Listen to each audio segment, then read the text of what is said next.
Ya, selamat sore semua. Eh, apakah saya harus menampilkan wajah atau? Selamat sore yang ada di Bogor dan yang ada di mana saja. Salve, selamat jumpa semua.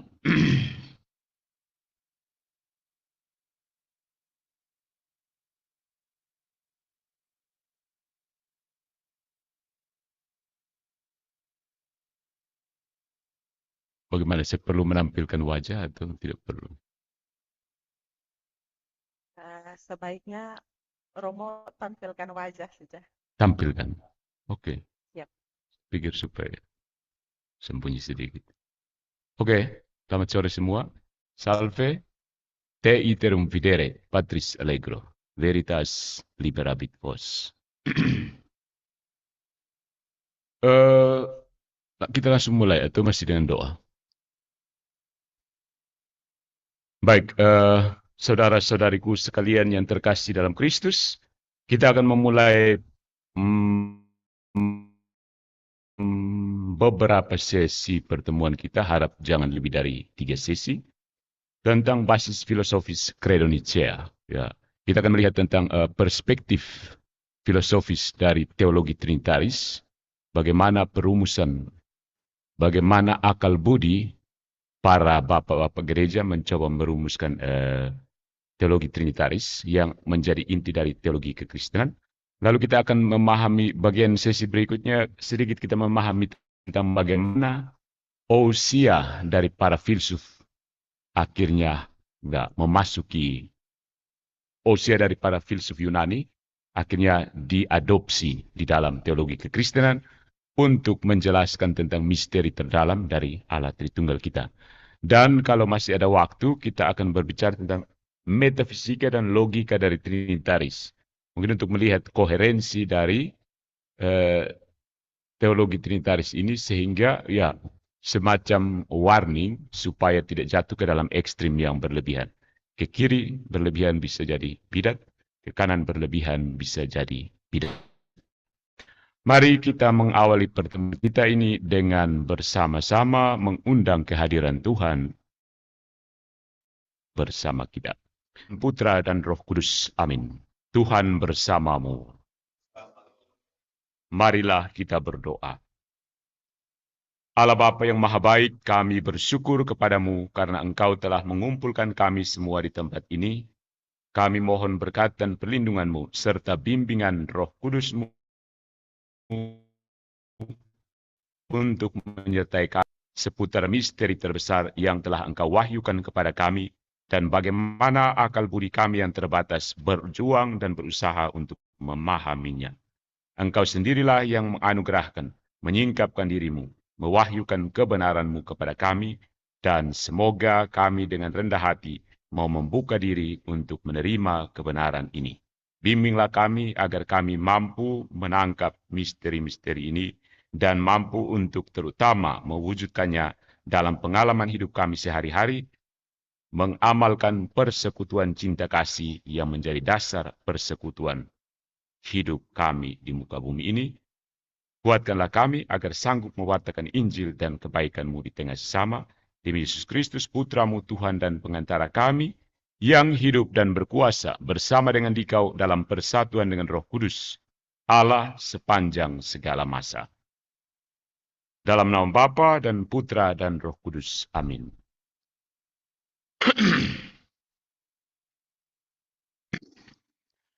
Baik, saudara-saudariku yang terkasih, kita memulai bahan pertemuan kita, pertemuan kateketik basis filosofis Credo Nicea ini dengan melihat doktrin Tritunggal Maha Kudus. Ada beberapa istilah ya, apakah perlu kita refine istilahnya? Ada yang mengatakan Tritunggal, itu bahasa Indonesia. Ya, Tritunggal, tiga yang satu. Ada ucapan yang muncul dengan Trinitas, itu dari bahasa Latin. Tres, dan unus. Tres unitas, Trinitas. Lalu dari situ muncul kata sifat trinitaris, ada trinitarian, ada trinitarianisme, dan seterusnya. Ya. Eh, kita akan memakai ungkapan ini secara tumpang tindih ya dalam penjelasan-penjelasan saya.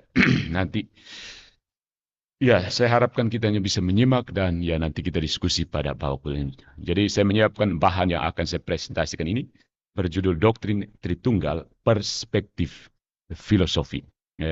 Philosophical Perspectives on the Trinitarian Doctrine of Christianity. Ya, orang-orang Kristen ini sebenarnya percaya bahwa Tuhan adalah pribadi Tritunggal. Tritunggal pribadi. Jadi kita percaya akan Tuhan sebagai pribadi. Personal God. Not impersonal God. Apersonal, impersonal. Our God is a personal God. Ya. Masing-masing pribadi ini maha kuasa, maha tahu, dan sepenuhnya baik hati. Setara dan sepenuhnya ilahi, divine, ya, omniscience, dan sepenuhnya baik hati, maha rahim, ya, misericordia. Ya, setara, ketiga-tiganya setara, dan sepenuhnya ilahi, ya, divine. Tetapi tidak ada tiga dewa, tetapi ada satu Tuhan dalam tiga pribadi. Satu Tuhan dalam tiga pribadi. Bapa, Putra, atau terjemahan bahasa Indonesia yang lainnya menegaskan Bapa, Anak, dan Roh Kudus. Ya, Gereja Katolik terbiasa dengan Bapa, Putra, dan Roh Kudus. Dan Putra lebih jelas, kalau Anak masih ambigu. Prima facie, pada pandangan pertama, doktrin yang lebih dikenal sebagai Trinitas ini tampaknya tidak beralasan ya. Tampaknya tidak punya alasan. Ya, kenapa harus satu Allah, tetapi tiga pribadi. Dan ini para teolog Kristen sepanjang masa jungkir balik untuk berapologi ya tentang satu Allah, tiga pribadi. Ya. Mengapa melipat gandakan makhluk ilahi? Mengapa melipat gandakan sesuatu yang ilahi di luar kebutuhan? Ya. Apa pentingnya melipat gandakan yang ilahi ini? Terutama karena satu Tuhan saja sudah cukup sulit dimengerti. Satu Tuhan saja sudah cukup sulit dimengerti. Kenapa Kristen ini aneh-aneh? Tuhannya, ya, kata bahasa sehari-hari, ada orang yang tanda petik mempertanyakan teologi Trinitaris dengan makan tiga, ngaku satu. Makan gorengan tiga, ngaku satu. Gitu ya. Kenapa satu, tiga, satu? Sudah buang saja itu. Satu ya satu, tiga ya tiga. Gitu. Klaim tentang keilahian Kristus sulit untuk didamaikan dengan doktrin Kristen bahwa hanya ada satu Tuhan. Ya.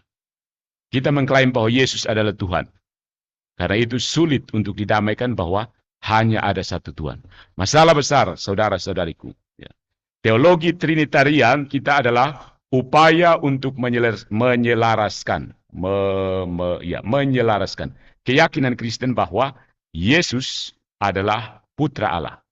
Sepenuhnya ilahi, perfectus Deus, namun berbeda dari Bapaknya, dengan komitmen Kristen terhadap monoteisme. Ya. Jadi ada Allah Bapa, lalu ada Allah Putra. So, where is the monotheism of your Christianity? Ya. Kendati demikian, saudara-saudariku yang terkasih, sementara doktrin Trinitas dimaksudkan untuk memecahkan berbagai teka-teki teologis, doktrin ini menimbulkan sejumlah kesulitan logis yang menarik ya. Yang kesulitan logis yang menarik dan dicermati dari berbagai sisi kehidupan. Ya. Yang mirip dengan yang disarankan oleh identitas, kesamaan objek spasial temporal melalui waktu dan lintas dunia. Ya. Kasus-kasus teka-teki identitas pribadi dan masalah identitas, identity. Ya, identitas itu maksudnya sama yang bukan dua hal tapi identik. Ya, A sama dengan A, begitu. Ya. A tidak sama dengan B tambah C. A identik dengan A. Ya. Masalah identitas dan konstitusi. Konstitusi yang saya maksud di sini adalah pembentukan, construere, konstitusi. Ya. Diskusi filosofis tentang Trinitas telah menyarankan solusi untuk teka-teki Trinitas yang sebanding dengan solusi yang diusulkan. Ya. Solusi yang diusulkan oleh, sudah sejak awal, untuk teka-teki identitas klasik ini. Identity. Bagaimana satu Allah bisa menjadi pribadi yang tidak satu. Namun ketika tiba pada teka-teki Trinitas, seseorang harus menentukan apakah solusi tersebut sesuai dengan apa yang dinamakan kendala teologis, problem teologis. Jadi kita akan melihat yang pertama itu sejarah dan motivasi, kenapa orang harus percaya Tritunggal. Kemudian sekitar gambaran, lalu Tuhan dan dunia itu sebagai rantai besar dari keberadaan, hierarchy of being, dan sebuah garis yang tegas yang bisa diikuti menjadi pegangan untuk memahami Trinitarian, teologi Trinitarian.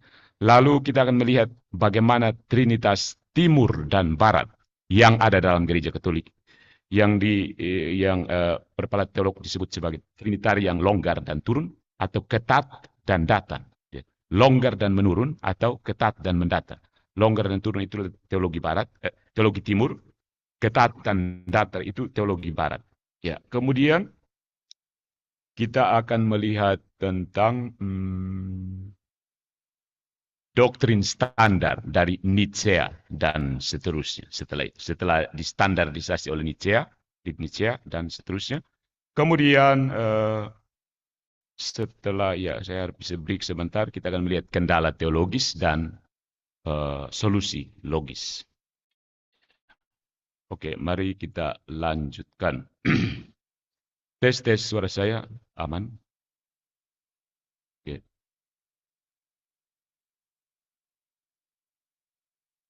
Nah, mari kita lihat yang pertama tentang sejarah dan motivasi. The history and motivation.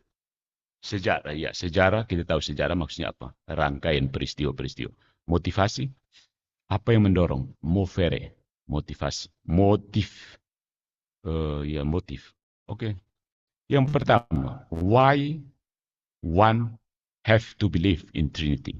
Mengapa seseorang harus percaya Trinitas? Karena saya Kristen kah, maka saya harus itu? Atau ada sesuatu? Jadi pertanyaan seorang pemikir biasanya, mengapa? Selain Trinitas yang paling utama, misalnya mengapa harus ke gereja hari Minggu? Mengapa harus makan hosti? Mengapa harus ini? Mengapa harus itu? Ya. Pertanyaan kita sekarang adalah, mengapa seseorang harus percaya bahwa Tuhan adalah pribadi Tritunggal? Ya. Mengapa? Secara historis, sebagian besar penulis berpendapat bahwa bahkan jika keberadaan Tuhan dapat diketahui oleh akal sehat, karakter Tritunggalnya hanya dapat ditemukan melalui wahyu. Bahkan kalau kita bisa dengan akal sehat pelan-pelan berargumen, berefleksi, menemukan bahwa satu Allah tiga pribadi, toh karakternya yang paling sejati itu hanya dapat ditemukan melalui wahyu. Ya. Only from revelation. Wahyu-wahyu semacam itu dalam tradisi gereja hanya dapat ditemui secara tidak langsung melalui penjelasan dan penafsiran kitab suci, tentu saja. Ini misalnya pandangan dari Santo Thomas Aquinas. Tetapi penulis lain telah menyarankan bahwa bahkan mengabaikan wahyu, ketika mencoba mengabaikan wahyu, refleksi tentang sifat Allah harusnya menuntun kita untuk mengenali karakter Trinitariannya. Ya. Misalnya, seorang pemikir modern, Richard Swinburne, berpendapat bahwa setidaknya ada argumen yang masuk akal untuk Tritunggal pribadi-pribadi ilahi sejauh kodrat Allah yang penuh kasih mendorong produksi, penghasilan, tanda petik pembuatan, mendorong terjadinya pribadi-pribadi Trinitarian. Kata kuncinya ada pada Allah adalah kasih. Ya. Jadi karena Allah adalah kasih, maka konsekuensi logisnya harus ada pribadi lain. Penjelasan ringkasnya seperti ini. Allah hanya bisa mengasihi dengan sempurna kalau ada yang membalas dia secara sempurna. Karena itu, yang membalas kasih Allah harusnya Allah juga sehingga bisa mengasihi secara sempurna. Ya. Kalau tidak selesai, Allah bukan kasih. Karena tidak ada yang sanggup membalas Allah secara sempurna. Berarti Allah bukan kasih. Allah berhenti menjadi kasih. Itu penjelasan lebih lanjut bisa baca dari Richard Swinburne. Dia menulis seperti ini ya. The God of Christianity. Saya percaya bahwa ada alasan utama bagi individu ilahi pertama. Individu ilahi ini spekulasi ya. Spekulasi teologis dari Richard Swinburne. Saya percaya bahwa ada alasan utama bagi individu ilahi yang pertama untuk melahirkan individu ilahi kedua dan bersamanya untuk melahirkan individu ilahi ketiga. Love, cinta, adalah kebaikan tertinggi.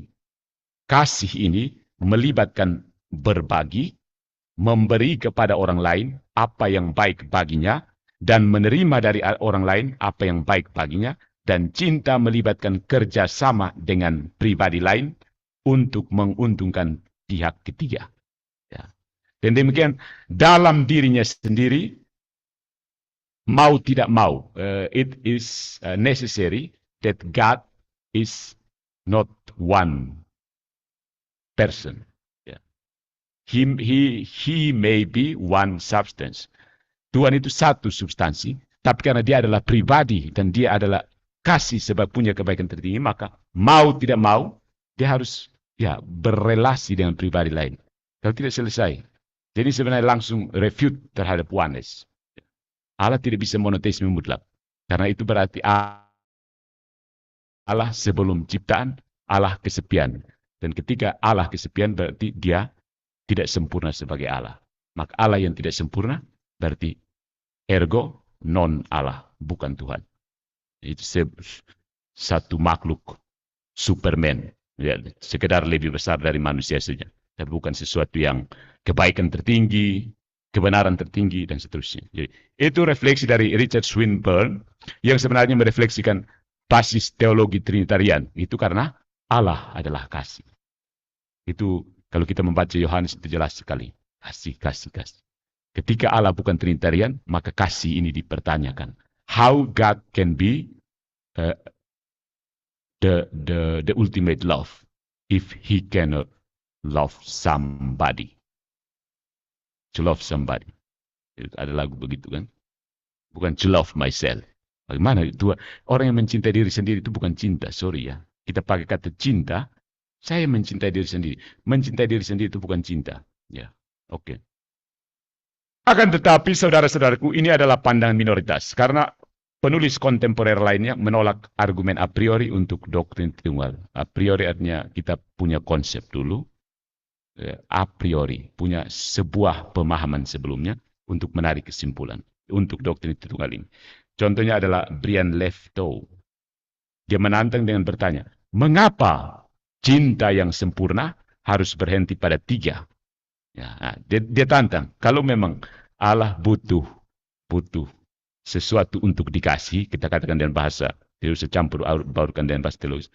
Kalau seseorang itu butuh sesuatu untuk dicintai yang bisa membalas cintanya, kenapa berhenti di 3? Kan bisa ad infinitum, atau 10, atau 15, atau 66, maybe. Ya. Jika nalar alami kita gagal memberikan alasan yang kuat untuk menganggap Tuhan sebagai Trinitarian, menerima Tuhan sebagai Trinitarian, seruan apel, rujukan terhadap kitab suci tidak jauh menjadi lebih baik. Jadi kalau nalar saja tidak sanggup, kita lari ke kitab suci tidak menolong. Ya. Akal budi kalau tidak sanggup, jangan pakai kitab suci untuk menutupi ketidaktahuan kita. Kita bisa, oh sudah, ini ada ayat begini, kita pakai saja. Bukan itu maksudnya. Iman kita tidak diajarkan seperti itu. Kalau kita tidak sanggup, ya kita ambil kitab suci saja, pasang saja. Ya. Ada beberapa petunjuk dalam Alkitab atau kitab suci tentang doktrin Tritunggal yang berkembang kemudian selama periode patristik. Ya, periode patristik, Agustinus dan kawan-kawan. Ya. Rumusan Trinitarian digambarkan dalam perintah untuk membaptis. Dalam nama Bapa dan Putra dan Roh Kudus. Di dalam Matius bab 28 ayat 19. Tetapi pola 2-fold, 2 kali lipat dan threefold, 3 kali lipat itu dalam perjanjian baru. Dufold ini maksudnya ada yang membaptis dalam nama Yesus Kristus dan ada yang membaptis dalam nama Bapa dan Putra dan Roh Kudus. Ya. Jadi pola seperti ini tidak ada penyebutan Tritunggal. Ya. Berbaptislah dalam nama Kristus. Dan ini justru menimbulkan perbedaan antara beberapa denom tentang bagaimana cara membaptis. Ya. Trinitarian atau binitarian. Raus, seorang penulis itu, seorang teolog ya, dalam The Trinitarian Controversy mencatat bahwa rumusan-rumusan binitarian itu ditemukan dalam Roma bab 8 ayat 11, 2 Korintus bab 4 ayat 14, Galatia bab 1 ayat 1, Efesus bab 1 ayat 20, 1 Timotius bab 1 ayat 2, 1 Petrus bab 1 ayat 21, dan 2 Yohanes bab 1 ayat 13. Sementara skema triadik Bapa, Putra, dan Roh Kudus ini muncul dalam Matius 28 ayat 19, 1 Korintus bab 6 ayat 11, dan 12 ayat 4. Galatia bab 3 ayat 11 sampai 14, dan juga Ibrani bab 10 ayat 29, dan 1 Petrus bab 1 ayat 2. Silakan, bisa dibaca. Semua bagian ini menunjukkan bahwa tidak ada ketetapan kata-kata. Ya, kalau hanya kitab suci saja, kita tidak tahu. Tidak ada doktrin Tritunggal dalam pengertian Nicea yang muncul dalam perjanjian baru. Ya. Jadi Nicea itu bukan berkumpul lalu ambil dari kitab suci lalu. Ayo kita ambil ayat ini untuk. Jadi menimbulkan kontroversi sejak saat itu. Bisa baca William Jaros. Oke. Nah, terlepas dari ambiguitas seperti ini, saudara-saudari, Injil memang menimbulkan, boleh kita sebut sebagai teka-teki. Kita mencoba-coba, menebak, menafsir. Kira-kira maksudnya apa? Dan teka-teki ini memotivasi perkembangan doktrin Trinitarian. Ingat, kekristenan itu menganut apa yang dinamakan doctrinal development.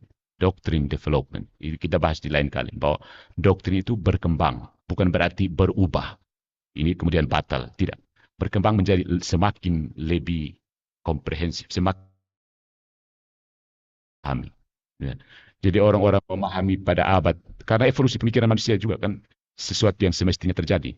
Jadi orang-orang konsili Nicea sendiri, pemahaman mereka tentang apa tidak selengkap, tidak sesempurna orang-orang abad ke-21 misalnya. Besok-besok anak cucu kita juga pemahaman jauh lebih lengkap. Ya. There is a doctrinal development. Ini yang hal mendukung dari basis kitab suci yang mendukung di sini adalah perumpamaan tentang biji sesawi, perumpamaan tentang roti beragi, dan perkembangan itu. Dari biji sesawi menjadi pohon yang besar. Karena itu perkembangan doktrinal bukan sesuatu yang tabu. Nah, pertama, mereka mewakili Yesus sebagai putra manusia, anak manusia yang berdoa kepada Bapa, dan sebagai makhluk ilahi yang diidentifikasi dalam Injil keempat, Injil Yohanes kan, dengan Logos yang bersama Allah dan adalah Allah. Ya.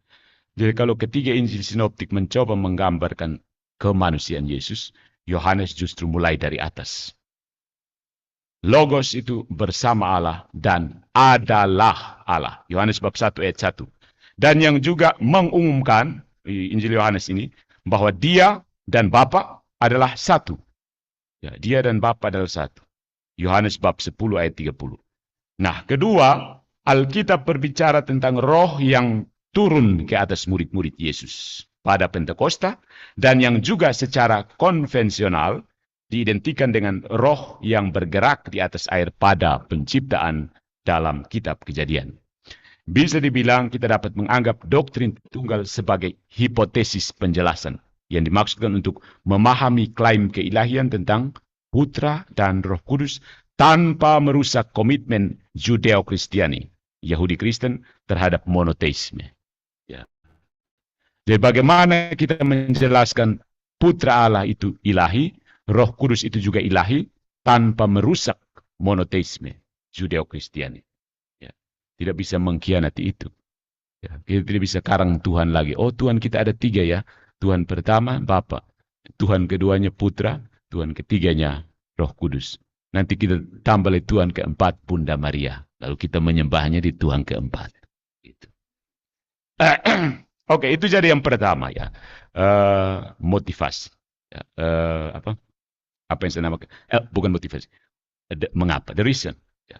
Why we have to believe. Karena kita harus mempertanggungjawabkan. Kita harus menjelaskan bahwa Putra adalah Allah, Roh Kudus adalah Allah, tanpa mengganggu monoteisme Judeo-Kristiani. Ya. Ya, ini persoalan kita. This is our problem, saudara-saudari. Kita tidak bisa langsung bilang, aku percaya satu-satunya Allah mutlak. Ya, kesepian sebelum saya diciptakan. Ya kan? Mau berhubungan dengan siapa Tuhan kamu? Tuhan yang... Oke, itu tentang the reason. Yang kedua, kita lihat tentang Tuhan dan dunia. Ada rantai besar keberadaan, hierarchy of being, dan sebuah garis terang yang nanti akan kita temukan. Saudara-saudariku, doktrin Trinitas juga merupakan bagian dari proyek teologis yang besar ya. Dan hampir setiap orang, pendeta, imam, pengajaran-pengajaran ya mau tidak mau akhirnya akan harus kembali ke Trinitas. Dalam apologi, dalam magisterium, dalam apa saja. Kembali ke Bapa, Putra, dan Roh Kudus. Dalam liturgi. Ya. Pada era Kristen awal, tradisi Ibrani, ada pluralitas makhluk ilahi. Ada ya, era-era ya tradisi Ibrani Kristen awal itu ada orang masih percaya bahwa banyak dewa kan, banyak Tuhan. Kalau kita baca perjanjian lama itu Allah bangsa ini, Allah bangsa ini. Dan saat itu Yahweh dalam perjanjian lama itu, Yod-Heh-Vav-Heh itu mengajar orang Israel tentang hanya ada satu Allah. Allah yang lain itu berhala semua. Ikut saya. Tetapi kepercayaan mendasar kita makhluk adalah memang ada pluralitas ilahi. By default, maksudnya common sense bahwa kalau manusia bisa plural, pasti makhluk yang ilahi juga plural kan, dewa-dewa kita dan seterusnya. Semi ilahi, ya. Jadi ada pluralitas makhluk ilahi, ada yang semi ilahi, sebagian Tuhan, sebagian dewa, setengah manusia, setengah dewa, dan yang supranatural, yang benar-benar melampaui, ya. Yang harus didamaikan dengan monoteisme Ibrani. Ya. Jadi konsep-konsep budaya seperti ada pluralitas makhluk ilahi, ada banyak dewa, ada setengah manusia, setengah dewa, ada sangat-sangat dewa, dewa paling agung, dan ini semua harus didamaikan dengan monoteisme Ibrani. Hanya ada satu Tuhan. Yod-Heh-Vav-Heh. Shema Israel misalnya. Beberapa dari makhluk-makhluk ini, kita sebut makhluk tidak tepat ya, karena makhluk ini sebenarnya dari bahasa Arab artinya ciptaan. Tapi yang saya maksud ini adalah benda-benda ini, sesuatu-sesuatu ini, hal-hal ini. Dia punya hierarki juga, seperti rangkaian. Kalau dalam kekristenan itu, Ibrani, Judeo-Kristian itu, hierarki dari para malaikat ya. Ada serafim, kerubim, ya. Sebenarnya ini hierarki yang asli, yang kemudian diserap dari budaya agama Helenistik, agamanya Yunani. Demi kepentingan monoteisme teologis yang teratur, makhluk-makhluk ini harus didefinisikan dalam kaitannya dengan Tuhan. Ya. Beberapa diserap ke dalam ketuhanan sebagai aspek, kuasa, atau komponen dari satu Tuhan.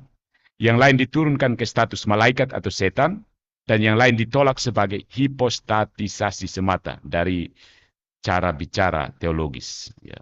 Doktrin Tritunggal muncul sebagai bagian dari proses merapikan teologi itu. Ya. Yang dari sisi Yahudi Kristen ditujukan untuk menarik garis terang antara satu Allah dengan segala sesuatu yang lain. Karena pada pemahaman orang-orang itu ada makhluk yang Superman maksudnya. Ya, jadi dia harus merapikannya. Superman ini yang seperti apa? Karena ada malaikat, ada setan, ada Bapa, ada Putra, ada Roh Kudus. Bagaimana merapikan semuanya dalam satu hierarchy of being. Ya, tingkat keberadaan maksudnya. Mana yang sebenarnya paling tinggi dan mana yang sama dengan manusia, mana yang ada di bawah manusia dan seterusnya. Makhluk di atas bumi, di atas langit, di bumi dan di bawah bumi. Itu kan istilah itu sering muncul. Jika orang Yahudi dan Kristen sejauh mereka setia pada akar Ibrani mereka, berniat untuk memisahkan satu Allah dari semua hal lain yang terlihat dan tidak terlihat, baik yang kelihatan maupun yang tidak kelihatan, orang Yunani tidak memiliki keberatan. Ya, dalam budaya Yunani, mereka tidak berkeberatan dengan memperbanyak yang makhluk yang gaib. Ya, tidak ada keberatan. Jadi untuk orang Yunani, oke saja. Dewa kita ada banyak, Zeus dan segala macamnya.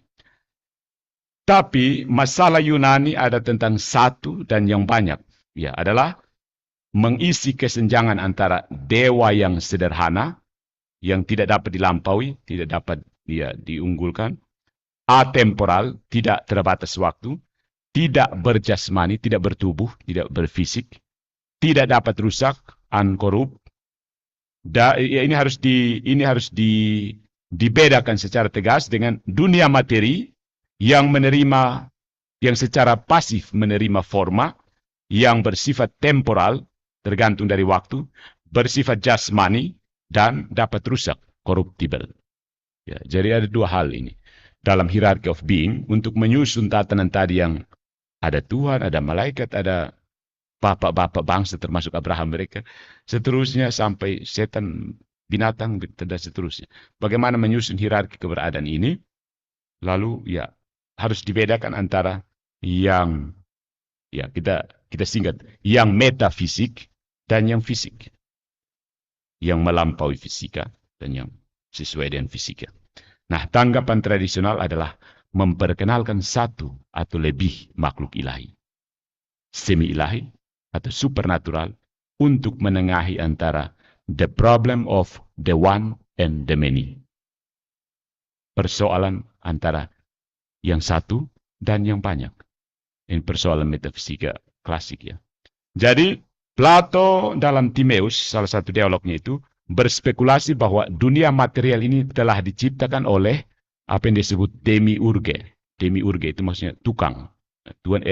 Sesuatu yang disebut sebagai demiurge ya, tukang, pencipta dunia, Tuhan kedua.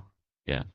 Strategi ini diuraikan selama periode Helenistik akhir dalam sistem-sistem gnostik, ya, yang memperkenalkan sistem-sistem iluminasi, ya, pencerahan, seolah-olah yang satu, yang supernatural itu seperti terang cahaya ini yang menerangi, memancar dari dirinya keluar makhluk-makhluk ciptaan yang tingkat. Yang paling dekat dengan yang satu, kemudian yang paling jauh itu yang paling jahat. Ingat Neoplatonisme ya. Kita tidak perlu menguraikan panjang lebar tentang Neoplatonisme. Jadi dengan sistem iluminasi yang rumit dari yang ilahi dalam sebuah kontinuum kebersambungan. Rantai besar keberadaan yang membentang dari makhluk yang paling tinggi melalui perantara dan kepada mereka yang cukup jauh dari keilahian penuh untuk terlibat dengan dunia materi.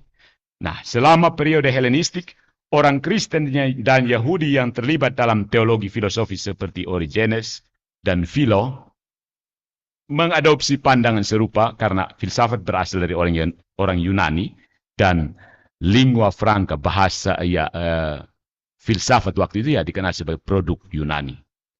Dan produknya yang lingua francanya yang paling terkenal dan berpengaruh di zaman mereka itu adalah Platonisme dan Neoplatonisme. Ya, Platonisme itu prinsipnya dualistik ya. Dualisme antara yang jasmani dan yang tidak jasmani. Ya, yang dunia ide dan dunia fisik, dunia materi. Ya, dunia forma dan dunia materi. Forma itu ada jauh. Yang ada itu yang real, yang nyata itu yang forma, ide. Yang meja ini semua ini hanya bayangan saja. Besok-besok dia hancur, selesai. Tapi yang ide tentang meja itu tetap ada. Entah di mana. Pokoknya spekulasi Plato seperti itu. Dia mengatakan itu di surga ide. Ya. Semuanya akan hancur. Termasuk saya, semua hancur. Jadi kita sebenarnya tidak ada. Kita hanya bayangan dari ide itu. Jadi prinsip seperti ini menjadi semacam lingua franca. Bahasa dalam filsafat pada zaman itu. Filsafat Yunani. Nah, sebaliknya saudara-saudaraku, tidak ada alasan untuk membangun rantai besar keberadaan dalam tradisi Ibrani. Ya. Tradisi Ibrani itu selesai satu-satu. Ia tidak spekulasi macam-macam. Shema Israel. Ya. Tuhan kita hanya satu. Jadi bagaimana ini kita bertentang, bukan bertentang, kita mendapatkan persoalan. Para penulis kitab suci Ibrani tidak memiliki minat filosofis yang menarik. Ya, dan tidak mencari mekanisme untuk menjelaskan bagaimana segala sesuatu muncul atau beroperasi. Mereka cukup mengatakan, fiat, terjadilah, maka terjadilah. Kun fayakun. Kita pinjam kata-kata yang ada. Fiat sudah selesai. Ya, Ibrani kan. Mungkin yang lebih penting, mereka tidak memandang materialitas ini, kematerian ini sebagai inherennya, tidak sempurna atau cacat.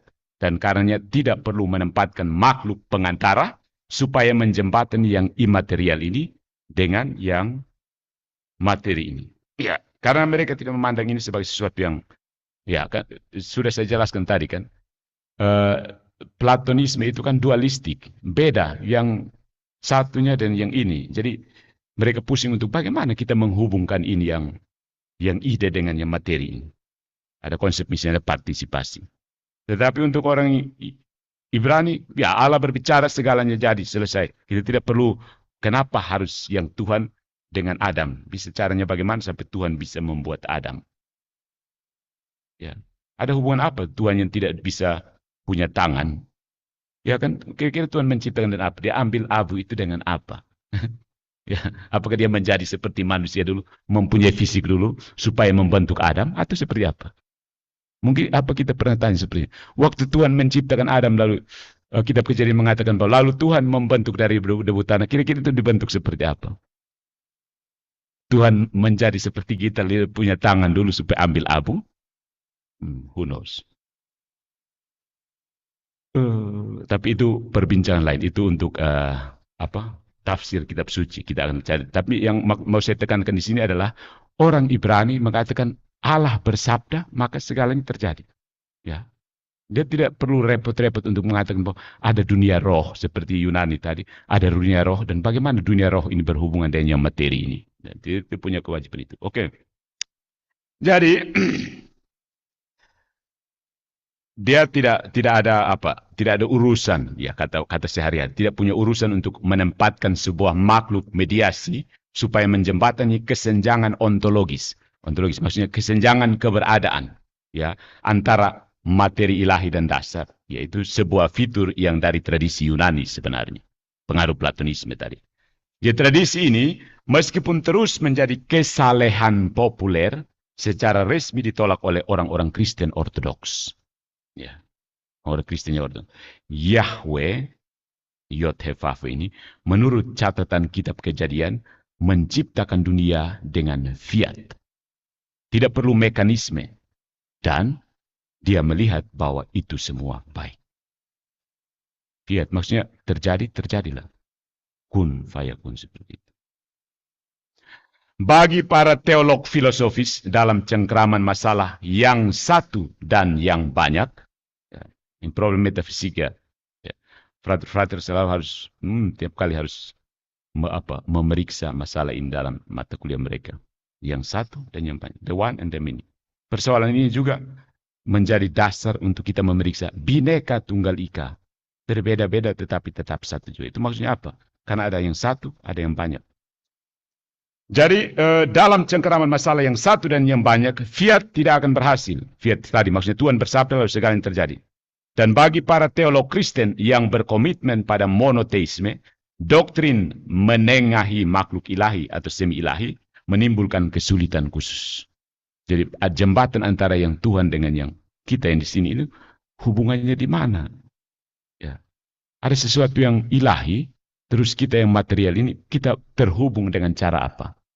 Ya. Sebenarnya hubungan kita dan Tuhan itu sebenarnya hubungannya apa sih? Seperti itu. Apa hubungan kita dan Tuhan? Sesuatu yang berbeda. Sesuatu keberadaan yang berbeda. Ya. Nah, sebagai pewaris tradisi Ibrani, mereka mengakui ada garis pemisah ontologis. Pemisah ontologis. Oke.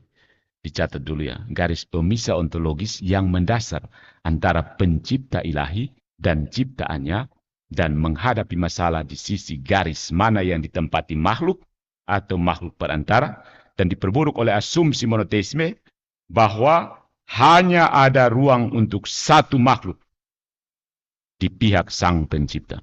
Ya, setelah memisahkan itu dengan asumsi monoteisme, bahwa kata makhluk di sini kita pakai bahasa sehari-hari ya, hanya ada sesuatu yang menempati tempat sebagai pencipta. Ya, tidak bisa ada 3-4 orang di situ. Ya, itu melanggar prinsip monoteisme. Jadi susun semua, akhirnya bagaimana? Dia harus ada satu tempat saja untuk pihak pencipta, ditempatkan di pihak pencipta. Buat batasan yang tegas. Ini yang pencipta, ini yang diciptakan. Pencipta ini berapa yang ditempatkan di sini? Harus satu, mutlak satu. Nah, itu apa yang saya namakan rantai besar keberadaan dan garis pemisah yang tegas. Ya. Memisahkan yang ada, the one and the many. Yang satu dan yang banyak. Nah, bagaimana jawabannya? Ada trinitas perspektif timur dan trinitas teologi barat.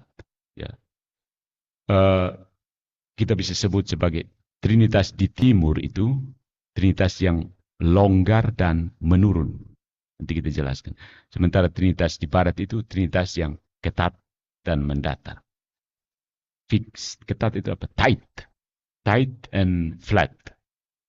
Tight and flat. Longgar dan menurun. Loose itu termasuk kata menurunnya. Oke, doktrin trinitas, saudara-saudariku, adalah upaya untuk mengakomodasi tadi yang partisan tadi, pembatas garis yang tegas ini, pembatas dan juga partisan garis terang, maksudnya emanasi ini, iluminasi itu untuk membatasi, dan juga partisan pembatasan dari rantai besar keberadaan, the chain of being, termasuk orang-orang Kristen yang mengidentifikasi Yesus dengan logos, makhluk ilahi yang menjadi perantara yang melaluinya dunia material diciptakan. Menurut prinsip Neoplatonisme maksudnya. Ya. Orang-orang Yahudi ingin menyerap semua makhluk ilahi ke dalam satu Tuhan untuk kepentingan, tanda petik ini, menjaga monoteisme. Karena memang kenyataan kita lihat ada banyak makhluk ilahi. Terus bagaimana dengan monoteisme? Ya, kita harus menjaga kepentingan ini. Sementara orang Yunani menginginkan adanya makhluk perantara untuk menjembatani kesenjangan ontologis antara dunia waktu dan perubahan dan realitas transenden yang di luarnya. Nah, dalam mengidentifikasi logos yang berinkarnasi dalam Kristus sebagai pribadi kedua dari Allah Tritunggal, orang Kristen bertujuan untuk menjembatani kesenjangan ontologis dengan makhluk perantara yang dirinya sendiri dimasukkan ke dalam ketuhanan. Dirinya sendiri dimasukkan. Ya, maksudnya ini perspektif filosofisnya seperti ini ya. Ini bukan teologi pertama-tama ya. Bukan teologi biblis. Kita bicara how our reason mencoba menjelaskan ini. Jadi kita ini bermaksud untuk menjelaskan adanya kesenjangan ontologis dengan makhluk perantara yang dirinya sendiri harus masuk ke dalam ketuhanan. Ya, karena kata-kata Yesus, aku dan Bapa adalah satu. Nah, kalau Yesus sudah berkata begitu, kita langsung tidak, kamu dan Bapa bukan satu, kamu berdua. Satunya Bapa, satunya Yesus. 1 tambah 1 sama dengan 1. Oh, 2. Begitu. Jadi mana yang benar? Ya. Jadi orang Kristen berusaha itu ya. Dan ya, dalam bahasa akademik, maksudnya dalam bahasa orang intelektual, untuk memuaskan kepentingan metafisik Yunani dan Yahudi. Ya. Pemuasan secara intelektual maksudnya, ya, bukan kepuasan perasaan. Ya. Bagaimana menjawab problem-problem yang timbul pada pemikiran. Jadi orang Kristen itu mencoba menjelaskan untuk memuaskan kepentingan metafisik. Ingat, memuaskan kepentingan metafisik. To satisfy the metaphysical need of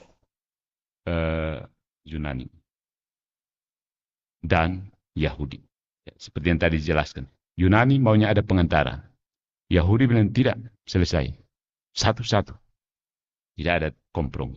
Nah, diuraikan lebih dari 3 abad sebelum mencapai bentuknya yang matang dalam Konsili Ekumenis Nicea tahun 325 dan Konstantinopel tahun 381 Masehi, doktrin Tritunggal mewakili upaya untuk mengatur dan memahami keyakinan Kristen bahwa Allah menciptakan dunia material, mendukungnya, dan bertindak dalam sejarah, terutama melalui Kristus dan di dalam gerejanya.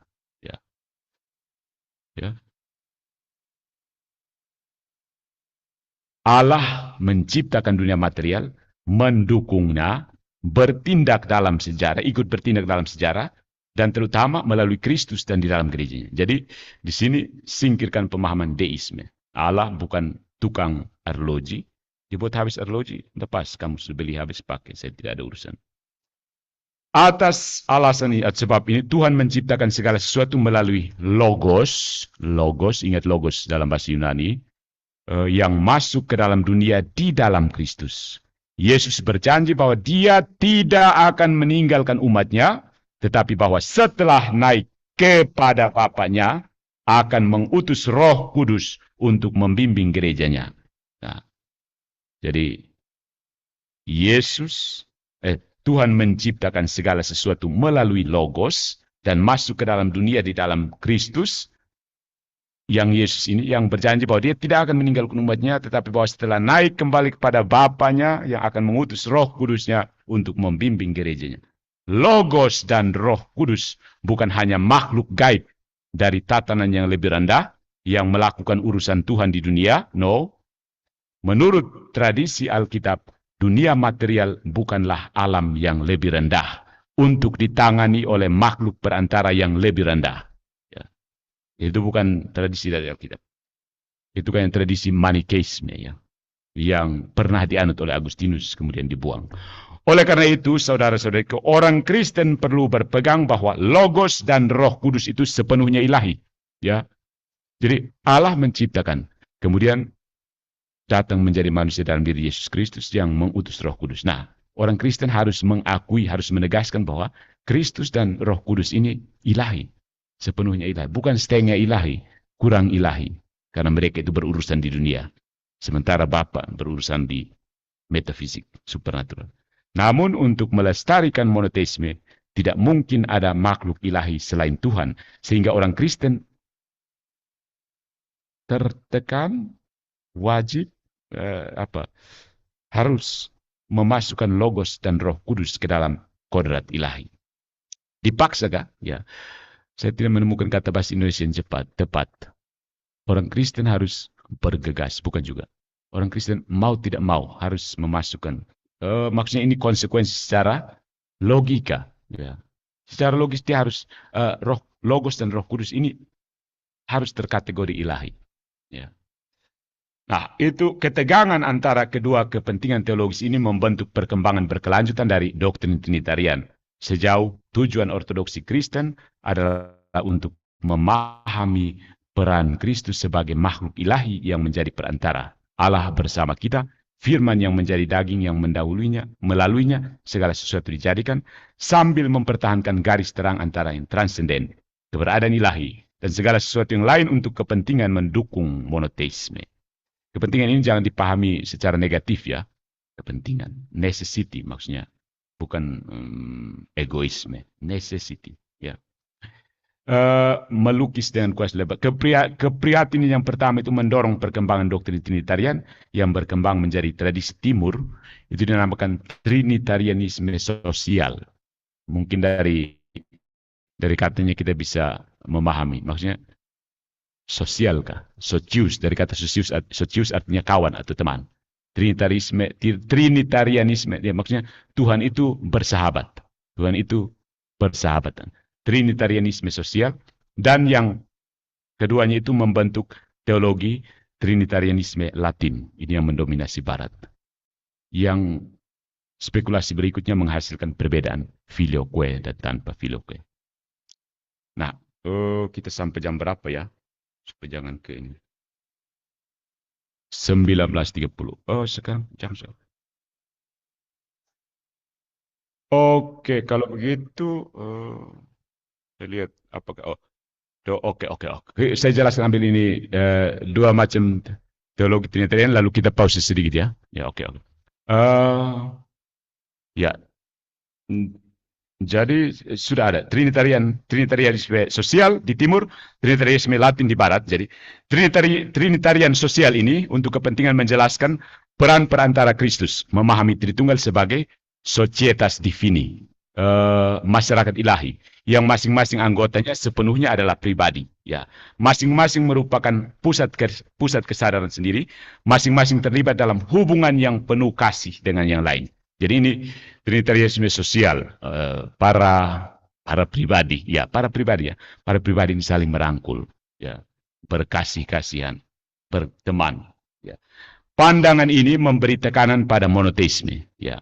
Namun para pendukung menyarankan bahwa biayanya sepadan ya, untuk mengakomodasi apa yang mereka anggap sebagai kepentingan agama yang menarik. Kitab suci menggambarkan Kristus sebagai berkomunikasi secara interpersonal dengan Bapaknya, berdoa dan dipuji sebagai anak yang disukai Bapaknya. Kepadanya lah aku berkenan. Inilah putraku yang terkasih, kepadanya lah aku berkenan.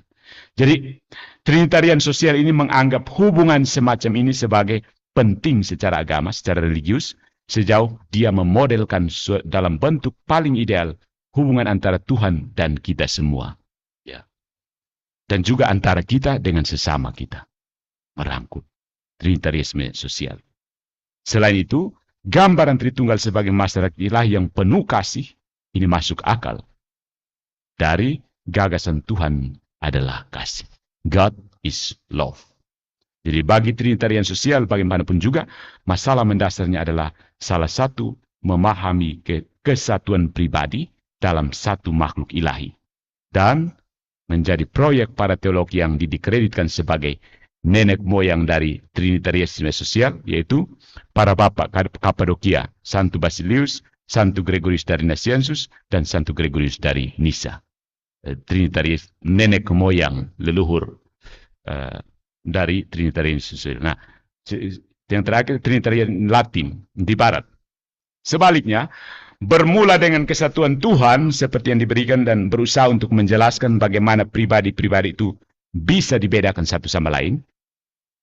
Jika Trinitarian sosial ini memahami Trinitas sebagai masyarakat, ya, masyarakat dari pribadi-pribadi, pribadi sosial, Trinitarian Latin ini mewakili Trinitaris in toto, in total, dalam keseluruhan, ya, sebagai individu. Maksudnya, Trinitaris itu sendiri adalah individu.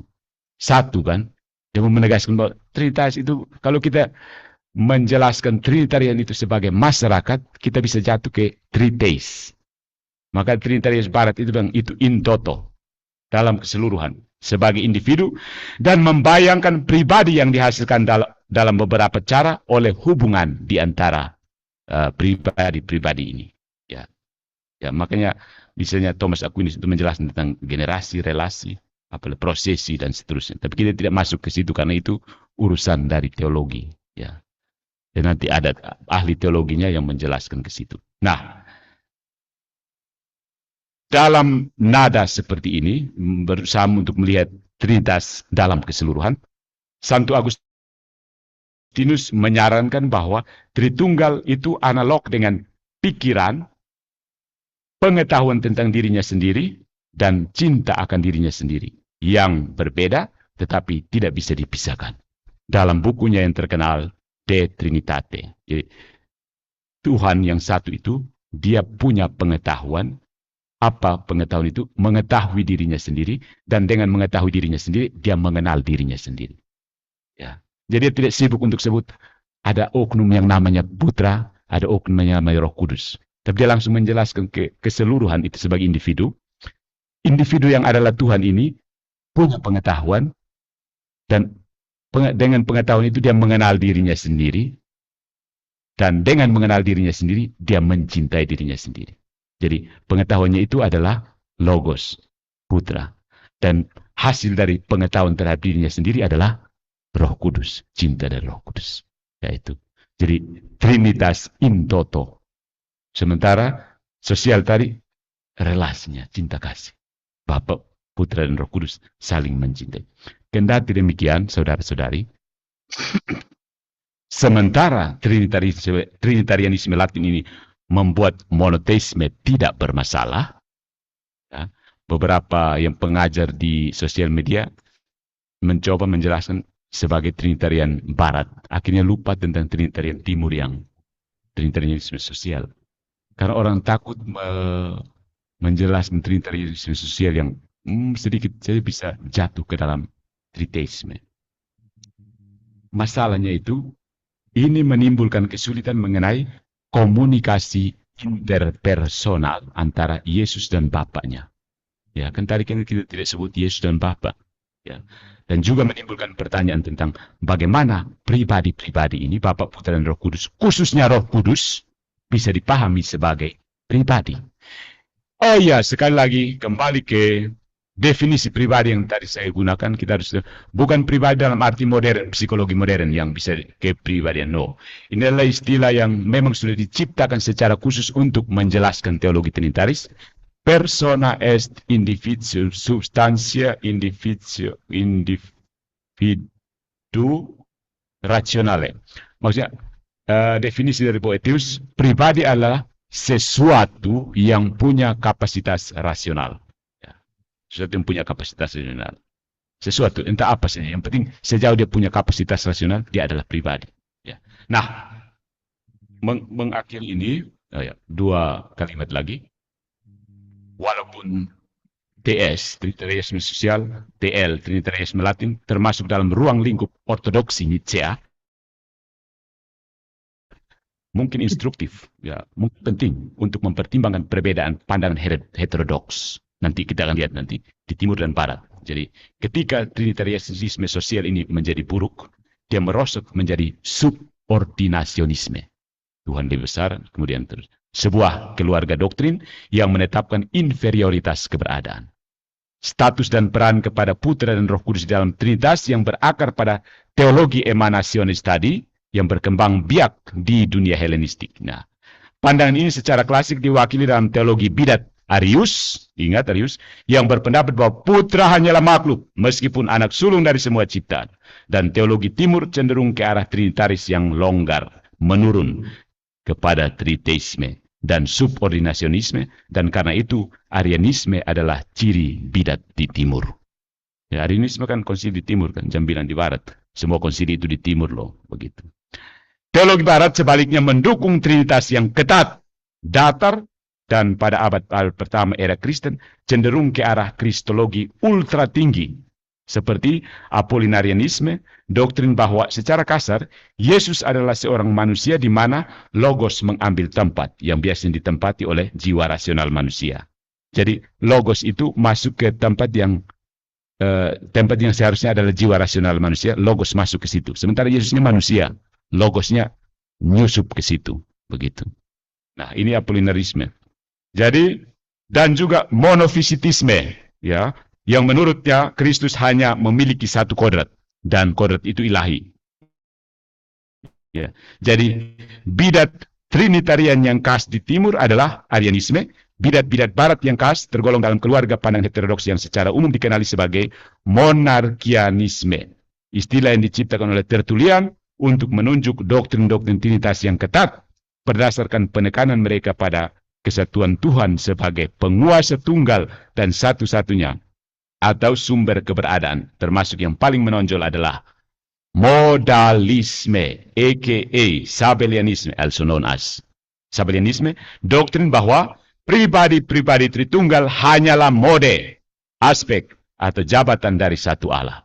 Jadi, Z-O, Jesus only. Dulu dia Bapa, pernah jadi putra, sekarang dia sudah berubah menjadi Roh Kudus. Itu untuk menutup sesi pertama kita. Mudah-mudahan bisa ditangkap poinnya. Nanti kita diskusikan bersama. Nanti berikutnya baru kita berbicara tentang doktrin standar dari Nicea itu seperti apa. Terima kasih dan pause sejenak. Pause sebentar, saya serahkan kembali kepada panitia untuk mengatur kita.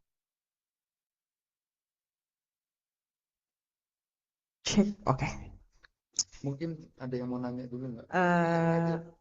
Mungkin dari teman-teman yang hadir di sini yang offline ada yang ingin bertanya?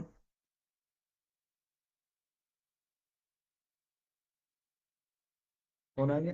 Ren mau tanya? Ada mau tanya? Oh, di online ini mereka. Sebentar kita kan bisa lanjut di sini. Oke. Mungkin dari Silakan semua. teman-teman dari online ada Ya, yang mau kita bertanya, silahkan angkat tangan ya. prioritas game online. Priority. Harap memperkenalkan diri. Dai mau. Itu Oh. dari Loh, kok ini pakai Unwira? Oke, Nggak salah. silahkan Dai dibuka mic-nya. Sebelum bertanya boleh perkenalkan dulu ya. Tidak perlu memperkenalkan nama lengkap, tapi dari keuskupan mana.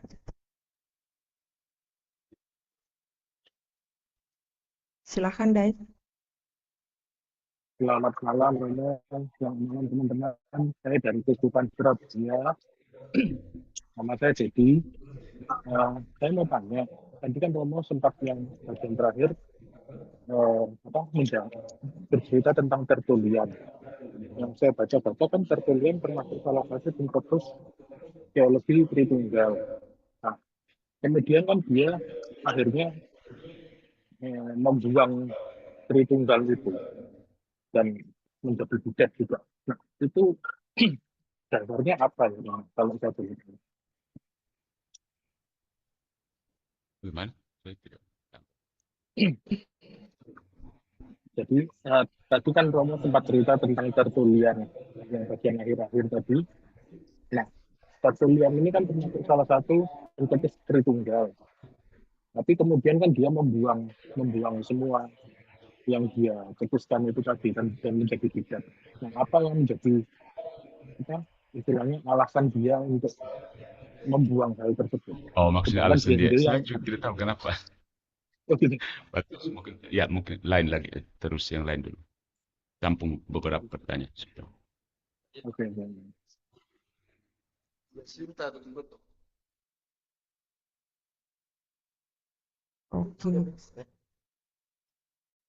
Siapa lagi? Jacinta dari Raisan. Jacinta di. Ya udah aku invite dia untuk tanya.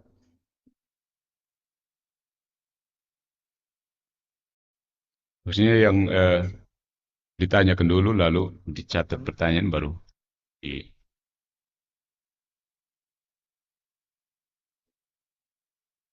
Mungkin ada lagi yang mau bertanya, silahkan diangkat tangannya. Tangannya, jangan kaki.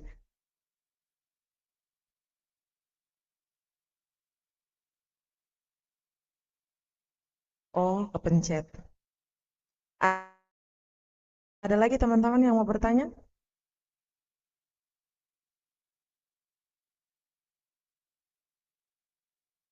Silahkan diangkat tangannya.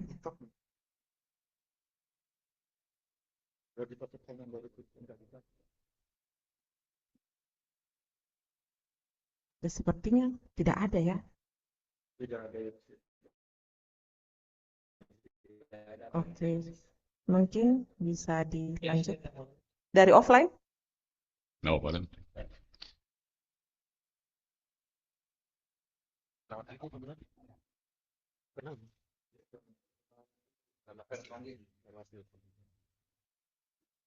Tes. Baik, perkenalkan nama saya Vincentio Nanggar. Izin bertanya, Romo. Tadi Romo menyatakan bahwa pribadi atau persona itu adalah sesuatu yang mempunyai rasio atau daya pikir. Nah, apakah binatang itu termasuk ke dalam sesuatu yang memiliki pribadi? Karena tampaknya mereka seperti punya daya pikir. Seperti itu. Terima kasih.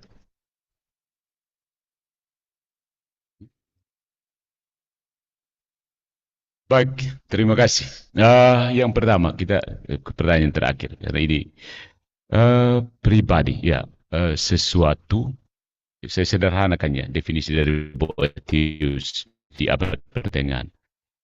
Sesuatu yang punya kapasitas rasional. Dibedakan karena punya kapasitas rasional. So, dalam hierarki keberadaan, segala sesuatu yang tercipta itu hanya ada 3 pribadi. ada tiga makhluk yang yang punya pribadi, yang punya persons. Yang pertama Tuhan, kita baru saja bahas, pribadi ilahi. Yang kedua itu para malaikat dan malaikat yang jatuh, termasuk malaikat yang jatuh. Itu namanya pribadi spiritual. Dan yang ketiga, tebak, manusia, pribadi insani. Setelah itu, tidak punya pribadi. Binatang yang lebih dekat ke manusia, dia ada di bawah manusia, punya ciri-ciri yang mirip pribadi, tapi bukan pribadi. Ya. Manusia justru dibedakan dengan binatang dengan definisi animal rationale. Binatang yang punya akal budi. Jadi kalau binatang yang tidak punya akal budi, itu yang binatang asli. Binatang yang punya akal budi, itu yang kita ini. Nah, binatang berakal budi yang tidak punya tubuh, imaterial, itu yang para malaikat. Tapi ini saya terlalu memaksakan definisi maksudnya. Lalu, ada lagi yang punya kapasitas rasional, dan yang paling besar dari segalanya itu, yang namanya pribadi ilahi. Nah, ini tambahan penting. Itulah alasannya kenapa orang Katolik itu bisa berdoa kepada ketiganya. Berdoa ini maksudnya komunikasi antar pribadi. Jadi, kita bisa berkomunikasi antar pribadi insani, berkomunikasi dengan pribadi ilahi, doa kepada para malaikat, dan yang kalau satanisme ya berdoa kepada malaikat yang jatuh, dan tentu saja berdoa kepada pribadi ilahi. Ini pertanyaan menarik dan bisa membantu kita untuk melihat apa itu pribadi yang dimaksud. Jadi bukan kepribadian. Lalu kita bilang, oh Tuhan itu memiliki kepribadian ganda. Kepribadian ini kan istilah psikologis yang kepribadian sudah konotasi negatif kan, maksudnya begitu. Tapi yang dimaksud adalah sesuatu yang punya kapasitas rasional. Okay. The next, tentang Tertullianus ini memang kita harus balik ke Bapak Gereja, dan saya kemampuan bukan di kompetisi saya, makanya bukan di situ, tapi secara umum ya, mungkin nanti penyelidikan lebih lanjut menjelaskan mengapa. Tapi setahu saya Tertullianus bukan menolak Trinitarian ya. Dia itu sempat menjadi bidat, saya tidak tahu karena dia penganut Montanisme ya. Dia menganjurkan Montanisme, karena itu dia sempat dikutuk. Montanisme itu apa? Terlalu menekankan Roh Kudus ya. Montanisme, neo-montanisme itu kita bisa lihat dalam Pentekostal karismatik sekarang. Itu ada bau-bau, ada berkas-berkas Montanisme di situ. Jadi Tertullian ya, dia seorang bapak gereja yang dihormati juga, tapi dia bukan santu ya. Ya, salah satunya itu dia mengendorse ajaran Manichaeisme. Apakah dia benar-benar meninggalkan Trinitarian? Dia tidak punya traktat khusus untuk merefute Trinitaris. Jadi kita tidak bisa menuduh dia anti-Trinitarian. Ya. Mungkin dia meninggalkan yang dimaksud oleh para kisah sejarah yang beredar secara populer itu maksudnya dia menganut satu bidat. Jadi orang langsung menyimpulkan bahwa dia langsung anti-Trinitarian. Belum tentu. Nah, ini tugas bagi para skolar sejarah untuk membuktikan apakah Tertullianus benar-benar menentang Trinitaris. Ya. Karena pendekatannya terhadap Trinitarian itu cukup menjadi pegangan. Ekonomi Trinitas ekonomi itu salah satu ungkapan dari Tertullian. Trinitas ekonomi itu maksudnya bagaimana Allah yang Tritunggal ini beroperasi dalam kehidupan di muka bumi. Kristus menjadi manusia, Roh Kudus menjaga gereja, dan seterusnya. Itu saja ya tentang Tertullianus. Jadi saya sendiri tidak mengatakan bahwa Tertullianus anti-Trinitarian. Mungkin kalau saya perdalam lagi tentang Tertullianus, karena saya mencoba mengajak kita untuk lebih fokus ke perspektif filosofinya. Terima kasih. Oke, terima kasih Romo. Mungkin saya bantu pertanyaan juga dari kolom komentar di Zoom. Kuat. Di situ ada pertanyaan, bagaimana cara gereja awal menentukan kebenaran dalam konteks perdebatan teologis tentang Tritunggal dalam Konsili Nisea? Maksudnya bertanya? Bagaimana menentukan kebenaran tentang Tritunggal itu dalam Konsili Nisea, perdebatan teologisnya?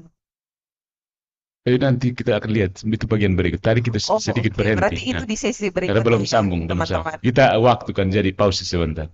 Tadi Oke. kan hanya dijelaskan bahwa sudah ada teologi timur dan teologi barat. Jadi nanti bagaimana di doktrin yang resmi dari Nietzsche itu baru kita belum selesai bahannya. Maksud itu baru kita bertahan sebagian. Jadi Oke, ini dulu. begitu ya, Saudara Daryanto. Ini masih sesi pertama, pending sih.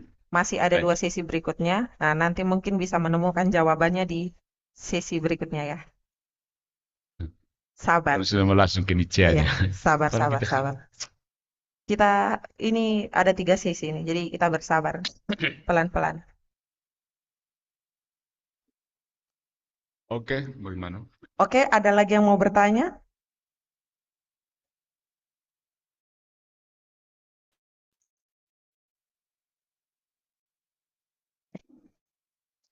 Kameranya mana? Mohon maaf ya, teman-teman agak risus sedikit. Oke, ada lagi yang mau Ya, Ben. Kita lanjutkan part berikutnya. Ya. Oh yang mana?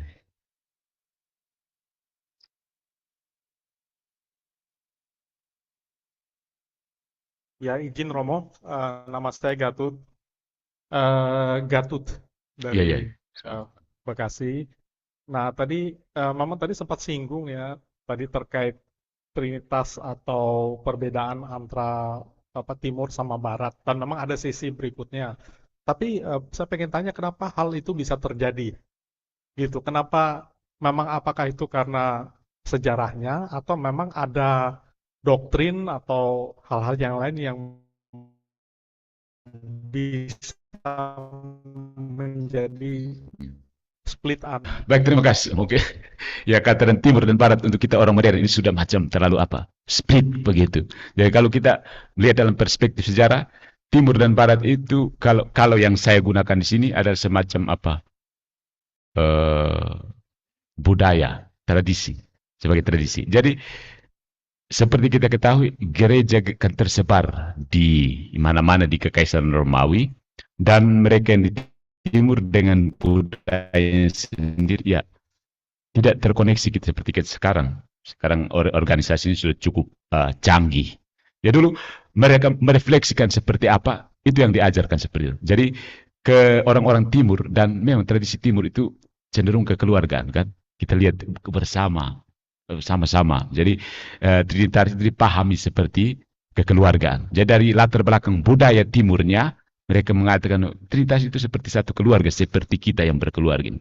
Sementara di barat juga dengan tradisinya yang penekanan pada individu, mereka mengatakan Tuhan yang Trinitaris itu satu individu, yaitu dia yang berpikir tentang dirinya sendiri, dan karena berpikir tentang dirinya sendiri, dia mencintai dirinya sendiri. Nah itu yang kemudian ketika dipahami saling berbeda dalam perkembangan ya Bapak, kita tahu bahwa akhirnya Photius dan Silurius misalnya mereka sudah begini dan banyak hal, politik, budaya, dan bahasa, soal bahasa. Ya, istilahnya prolegomena atau bahasa yang digunakan untuk menjelaskan teologi itu memang sudah berbeda. Dan dulu tidak ada Google Translate, sulit. Jadi Bapak gereja yang paham dua bahasa itu cari juga sulit. Ya, itu hanya orang-orang yang memang langka. Jadi perpecahan yang terjadi itu ya kita sangat menyayangkan. Tapi mau bilang apa? Jurang semakin terbuka lebar, semakin jauh. Akhirnya orang saling melihat kamu punya teologi ini aneh. Itu kamu bidat. Satunya belum, tidak kamu yang aneh, kamu yang bidat. Akhirnya seperti itu. Tapi masing-masing tradisi. Makanya yang upaya ekumenis sekarang itu saling melihat bahwa sebenarnya kita lebih banyak politik, budaya, prolegomenanya itu yang membuat kita akhirnya lancang membidatkan satu sama lain. Ya, waktu ekskomunikasi di Konstantinopel itu kan satunya ekskomunikasi, satunya kau juga balas ekskomunikasi. Akhirnya sekarang begitu mau berapologi tentang gereja, kita masing-masing bela. Kamu yang kena ekskomunikasi, tidak kamu yang kena ekskomunikasi. Ya. Itu yang berusaha untuk dipulihkan kembali ekumenis sekarang. Jadi berkembang di timur, setelah yang saya sebutkan, bapak-bapak gereja di timur mengembangkan Trinitarian sosial, bapak-bapak gereja di barat, terutama dari Agustinus, mengembangkan yang versi kita ketahui tadi. Belum jadi suatu ajaran ketat seperti, oh ini daftar Ya, kamu harus percaya seperti itu. Belum. Nanti kita lihat di Nietzsche itu baru ada credo Nietzsche. Di situ baru semua sepakat bahwa aku percaya akan Allah Bapa seperti itu. Dari hasil refleksi dua tradisi ini. Terima kasih. Oke. Kalau sudah kita lanjut ke konsili Nicea-nya, bagaimana Nicea dan permasalahan yang timbul sesudahnya. Sesudah itu mungkin kita pause untuk selesai untuk sesi pertama kah? Supaya saya batasi. Ya, oke. Jadi kita akan dalam sesi kedua ini selamat jumpa kembali saudara-saudariku yang ada di sini maupun yang ikut secara online melalui Zoom. Pada bagian kedua ini kita akan melihat tentang bagaimana Nietzsche memberikan tanggapan atau ya merumuskan bagaimana Nietzsche mendamaikan Timur Barat atau ya mengkonstruksi dan seterusnya. Doktrin standar Nietzsche, doktrin standar Trinitas Nietzsche dan seterusnya. Oke. Ada cukup ruang doktrin antara Arianisme yang tadi kita singgung dan Sabellianisme untuk mengakomodasi berbagai catatan teologis tentang Tritunggal dalam lingkup ortodoksi Nietzsche. Kita ingat, Nietzsche itu memang tanda petik terpaksa dibuat karena Arianisme begitu pesat. Uskup-uskup mulai ini ternyata benar ya. Banyak uskup yang termakan bujukan Arius. Ya, bahasa populer mereka terpesona dengan argumen Arius. Jadi Kaiser kita harus turun untuk bicarakan, kita debat supaya jelas ajaran kita sebenarnya apa, apakah seperti Arius atau memang lain. Jadi para banyak uskup sudah sepakat. Jadi rumus Nietzsche ini kita tidak bahas tentang seluk-beluk konsilinya ya, nanti itu kita bisa. Rumus Nietzsche ini mengatakan bahwa putra adalah homoousios. Sesudah ini nanti kalau ada satu sesi kita baca secara khusus tentang istilah-istilah yang memusingkan dalam Trinitas itu. Osios, on, hipostasis, prosopon, bla bla bla. Maksudnya apa sih? Di Alkitab itu ada begitu kah? Begitu. Tapi nanti kita. Jadi dalam konsili Nicea, bapak-bapak gereja saat itu menyatakan bahwa putra adalah homoousios dari substansi yang sama dengan Bapa, yang diuraikan oleh para Bapak Kapadokia dalam diktum bahwa pribadi-pribadi itu tunggal adalah satu ousia, tetapi tiga hipostasis. Bahasa Yunani, satu keberadaan, one is, bahasa Inggrisnya, satu is, tiga, tadi kita kembali ke persona, hipostasis. Nanti kita akan lihat secara teknis tentang apa arti kalimat ini. Jadi, homoousios ini kan ada ousia dan hipostasis ini. Jadi bapak-bapak timur. Sementara ya ini berhasil melumpuhkan Arian di satu sisi dan Sabellian di sisi lain. Tetapi menyisakan ruang untuk berbagai interpretasi di antaranya karena ousia yang terkenal ini ambigu, ya, bersifat ambigu. Makna ousia ini sebenarnya ambigu. Apa yang dimaksud dengan ousia? Nanti orang-orang teologi menjelaskan kita secara lebih tepat. Istilah yang dipinjam dari Aristoteles ini dimengerti sebagai apa? Ya, tidak bisa langsung ambil saja istilahnya Aristoteles. Sama seperti pembaptisan. Kata baptis itu tidak langsung ambil begitu saja dari bahasa Yunani. Jadi semua orang harus ditenggelamkan. Tidak. Ya. Nah, Aristoteles telah menggunakan istilah ousia ini untuk menunjuk kedua hal.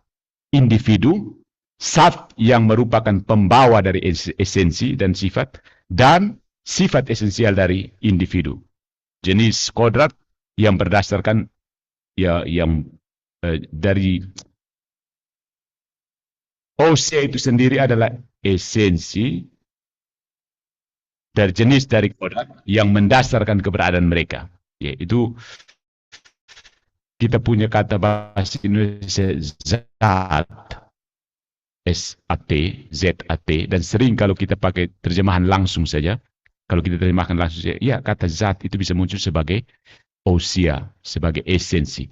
Tapi kita harus berlangkah lebih ke dalam secara metafisik untuk membedah pengertian itu. Jadi nanti kita akan Sediakan waktu sebentar untuk memeriksa penggunaan kata-kata ini, baik dalam filsafat Yunani maupun dalam kitab suci. Nah, jadi manusia individu adalah substansi dalam pengertian pertama, dan sifat manusia, kodrat manusia yang dipunyai oleh seluruh manusia ini, jenis kodrat yang kita miliki adalah substansi dalam pengertian kedua.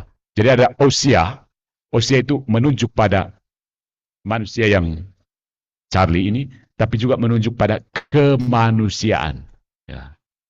Kemanusiaan. Di dalamnya Charlie ini berpartisipasi. Jadi secara metafisik. Jadi kata ousia. Nah,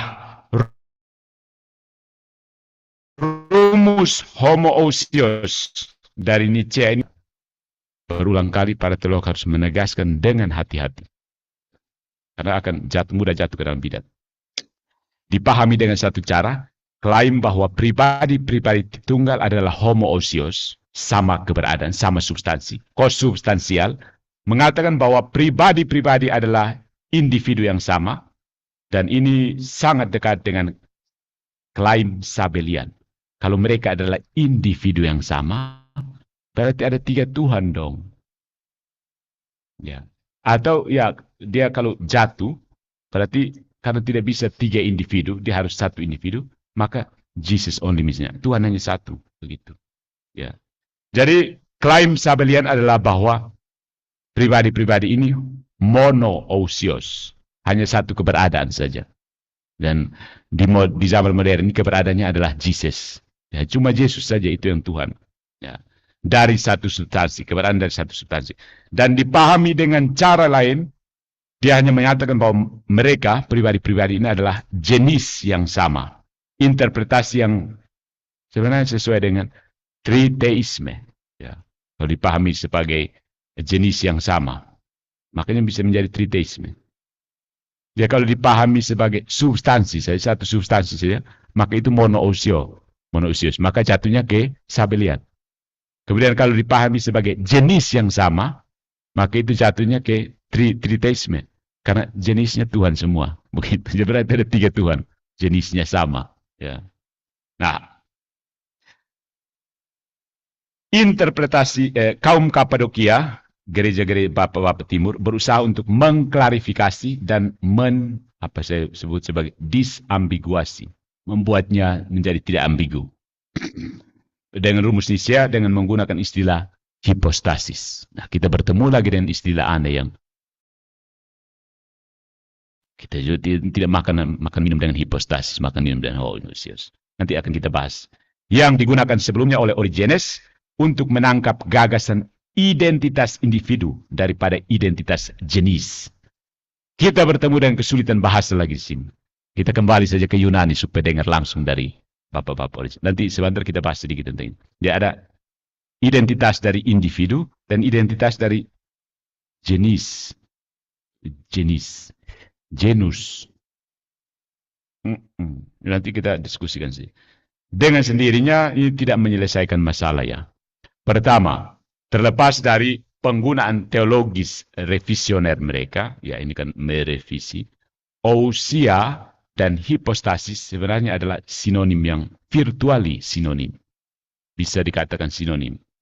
Sebagai solusi untuk teka-teki, tanda petik teka-teki Trinitas, rumus ini agak seperti mengatakan bahwa pribadi-pribadi ini salah satu dari satu hal, tetapi objek yang berbeda. Ya. Kedua, 1 ousia masih gagal untuk mengesampingkan triteisme. Ya, 1 keberadaan. Itu masih sulit membuang triteisme. Kalau 1 keberadaan dan 3 individu, berarti ada 3 individu dong. Dalam kasus-kasus non-teologis, 1 ousia, banyak hipostasis. Ini persis seperti individu yang berbeda dari spesies yang sama. Ya, kucing hitam atau kucing apalah begitu jenis ini ada banyak. Tapi ada banyak kucing lagi. Macam jenis-jenis. Dan homoousios, seperti yang dimaksud itu mengesampingkan doktrin bahwa Bapa dan Putra hanyalah jenis makhluk yang serupa. Homoousios. Itu mereka adalah makhluk yang serupa. Keberadaannya serupa, tetapi tidak menolak, tidak mampu mengesampingkan menjadi individu yang berbeda dari jenis yang sama. Jenisnya misalnya jenisnya Tuhan, individunya Bapa, Putra. Nah, pengaruh apa? Penggunaan kata ousia, karena Aristoteles menggunakan secara khusus untuk menjelaskan tentang esensi itu, tapi kemudian para bapak dari timur ini mencoba menggunakan dengan modifikasi seperlunya supaya sesuai dengan yang dimaksudkan. Nah, kalau ambil lurus-lurus begitu akan jatuh ke persoalan seperti ini. Bisa jatuh, nanti kita akan lihat secara logika, ada premis-premis logikanya sehingga kalau tolak ini jatuh ke sini, tolak ini jatuh ke sini, tolak ini jatuh ke sini, tolak ini jatuh ke sini. Dia harus terima secara utuh, baru bisa.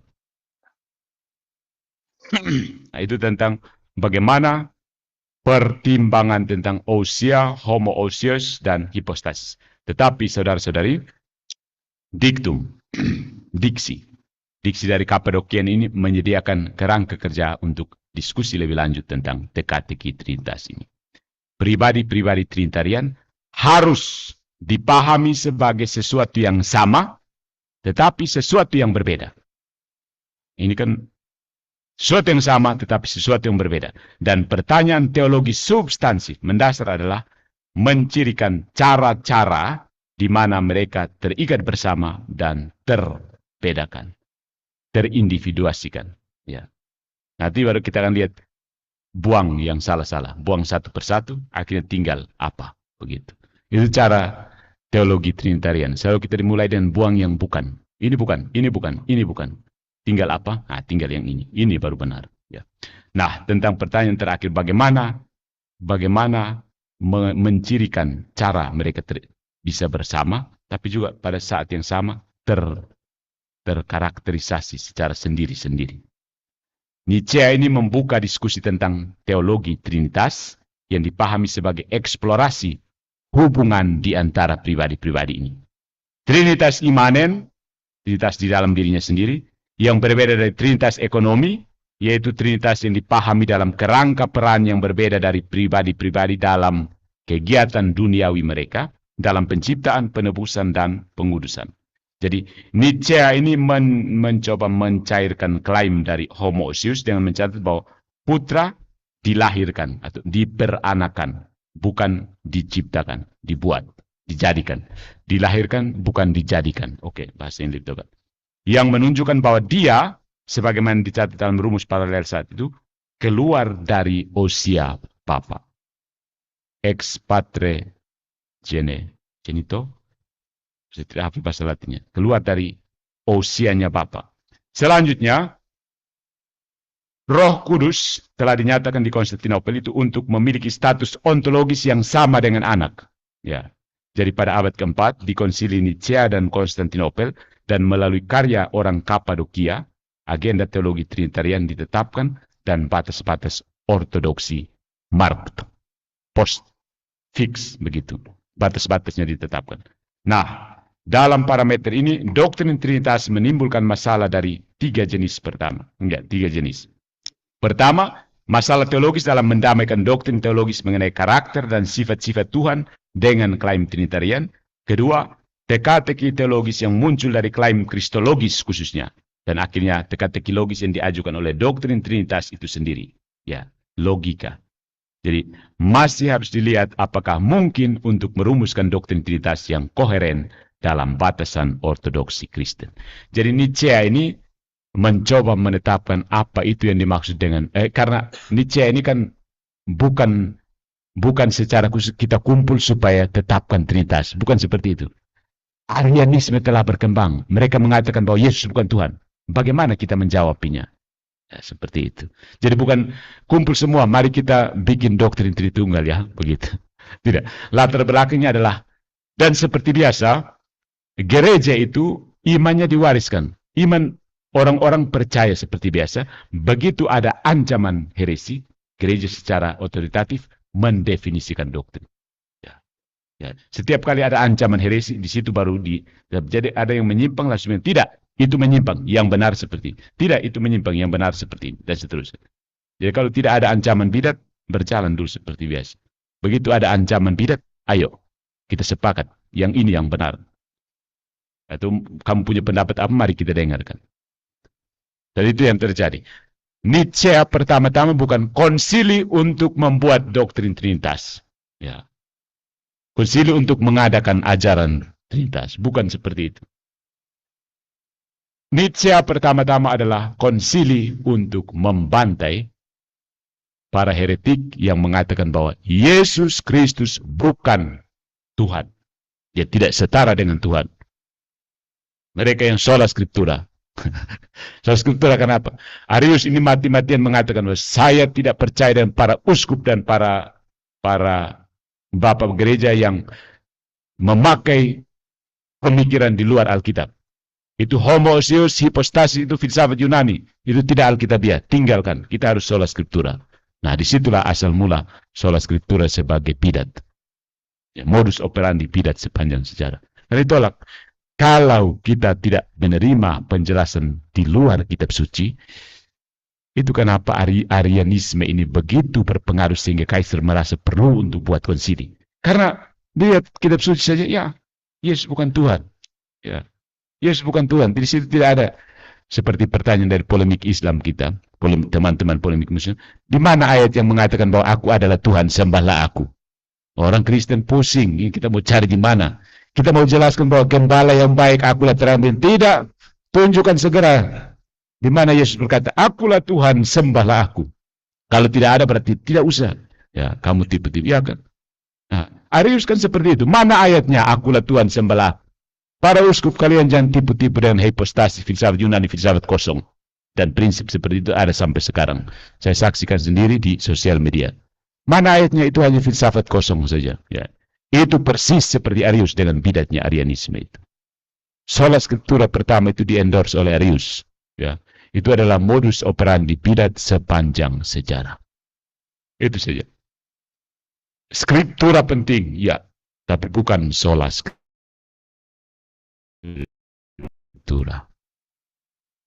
Oke, itu cukup untuk Nietzsche. Dan selanjutnya, saya untuk ya 7:30, 7:30 tahu sekarang. Jadi, setengah bisa pakai. Saya pun jam di sana tuh. Ya, masuk sesi 2 kita lihat tentang kendala dan logika. Oke, saya rasa cukup di sini dulu ya. Bapak, terima kasih untuk perhatian. Mungkin kita tutup dengan doa dulu ya. Dalam nama Bapa dan Putra dan Roh Kudus. Amin. Allah Bapa yang Maha Baik, kami bersyukur kepadamu karena Engkau telah membimbing dan menaungi kami dalam pembahasan singkat kami mengenai perspektif filosofis konsili Nicea dan Trinitarian yang dihasilkan dalam konsili Nicea. Semoga ini membantu kami untuk membuka akal budi untuk secara rendah hati menerima misteri iman Allah Tritunggal ini. Dan kemudian kami amalkan dalam kehidupan kami sehari-hari. Bantulah kami masih akan melanjutkan pertemuan kami dan bincang-bincang bersama. Semoga Engkau tetap menuntun kami. Semuanya ini demi kemuliaan nama-Mu, kini dan sepanjang masa.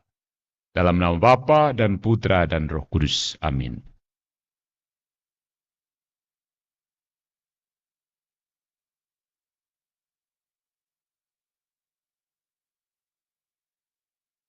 Terima kasih Anda untuk sesinya. Untuk teman-teman yang sudah hadir secara online, kami juga mengucapkan terima kasih. Gitu. Nanti kita lanjut di sesi kedua setelah makan malam. Kami yang hadir secara offline akan makan malam dulu ya teman-teman. Nanti masuk di link yang nomor 2 yang sudah saya bagikan di grup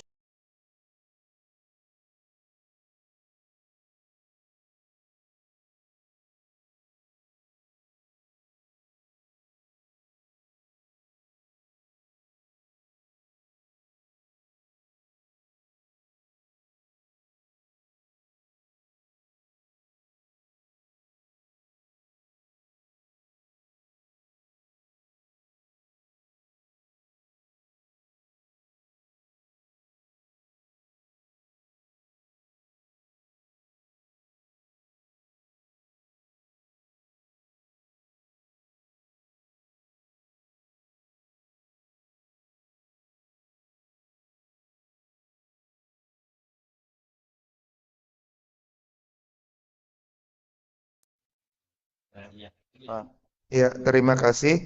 Saya harap teman-teman yang hadir secara online lebih aktif lagi bertanya, tidak apa, karena ini kesempatan yang langka buat teman-teman juga. Kita sudah hadir dan memang kita diberikan narasumber yang kompeten di bidang filsafatnya. Jadi silakan pergunakan kesempatan yang baik ini, terutama menjawab kalangan kun fayakun itu yang pertanyaannya memang kadang aneh-aneh ya. Jadi teman-teman bisa menjawab dari sisi filsafatnya tanpa perlu terpancing membalas dengan pola yang tidak sehat. Ya, begitu. Kami izin untuk yang offline akan makan malam dulu ya teman-teman. Nanti kita akan ketemu lagi. Sekian, terima kasih. Coach Charles, tolong di mute.